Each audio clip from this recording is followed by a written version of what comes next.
The problem that we just looked at was taking a linear function and determining the slope of the tangent line, which is pretty easy because the slope of the tangent line is itself the slope of the linear function. Now, here we're going to take a look at a quadratic function, so a general quadratic function to be precise. So let's say we've got some function f of x, and that's equal to some ax squared plus bx plus c. So we know that this is, what a quadratic function would look like. And we're going to find the derivative at some specific x sub naught value. So what this is going to find is it's going to find the slope of the tangent line at x sub naught. Okay, so it's pretty easy to do. Basically, it's just all algebra here. So we're going to use our definition of the derivative, our definition of f prime at x0. Well, I'm going to write it like this so that you get used to seeing it. F prime of something is going to be equal to f at that same something plus delta x minus f at that something all over delta x, with the restriction here that delta x is going to become really small. Okay, next chapter or next section we're going to talk about the actual definition for the limit, and we'll put a little bit more rigor to this. But for now, this is good. So we want to find it at x sub naught. So we're going to plug in x sub naught. This is just, we can find it at, so f prime at x naught.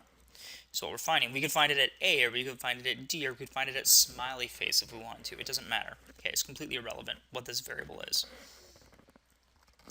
So this right here is going to give me this.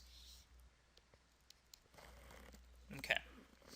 So now we need to actually plug in x sub naught plus delta x into the original function. So that's going to be A times x naught plus delta x squared plus b times x naught plus delta x plus c. That's this first guy right here. And then we need to subtract off f at x naught. I'm getting a little tight over here, so I'm going to recopy this down here. Excuse me.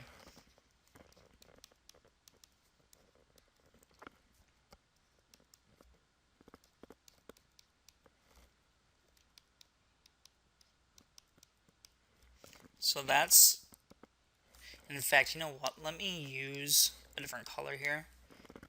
This guy right here that I wrote is this guy right here. Now we're going to subtract off this guy. So that's going to be a x naught squared plus b x naught plus c.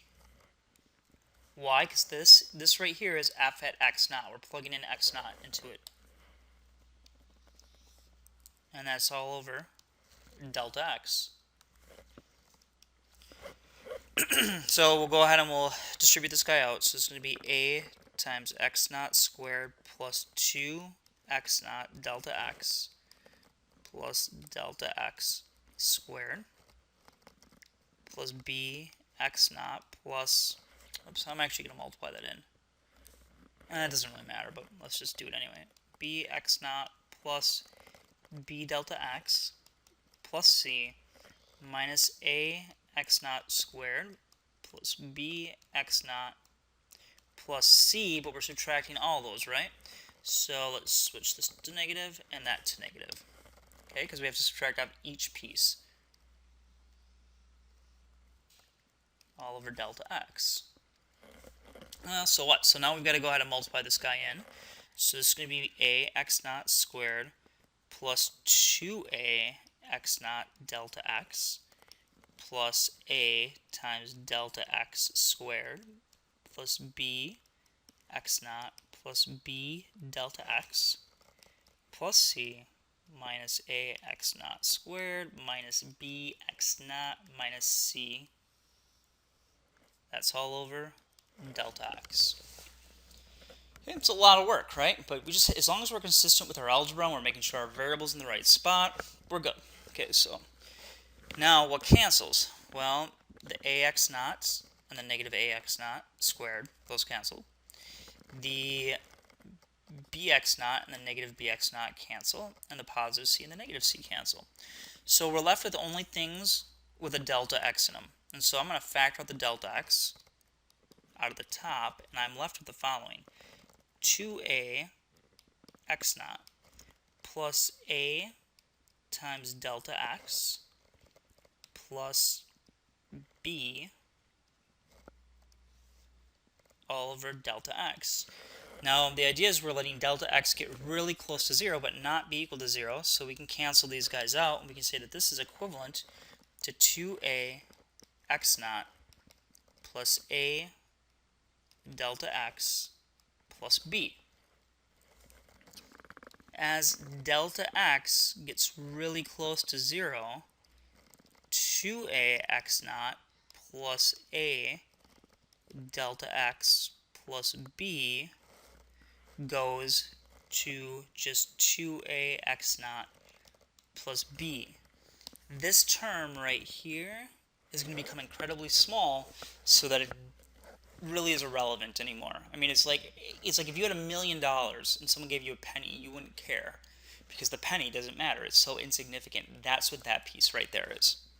Okay, so our final answer is this. Well, so what? What does that even mean? What that says is, let's say you got a function like this. F of x equals 3x squared plus 7x minus 6. And you want to know what is the slope of the tangent line at 4. Well, in general, the slope of the tangent line is equal to 2 times the a value times the x naught value plus the b value. So what do we have here? Well, our a value is 3. Our b value is 7. Notice that c is not even a part of this, and there's a reason for that. Okay, the reason c is not a part of this guy over here is because all c does is moves the graph up and down. It doesn't change the slope.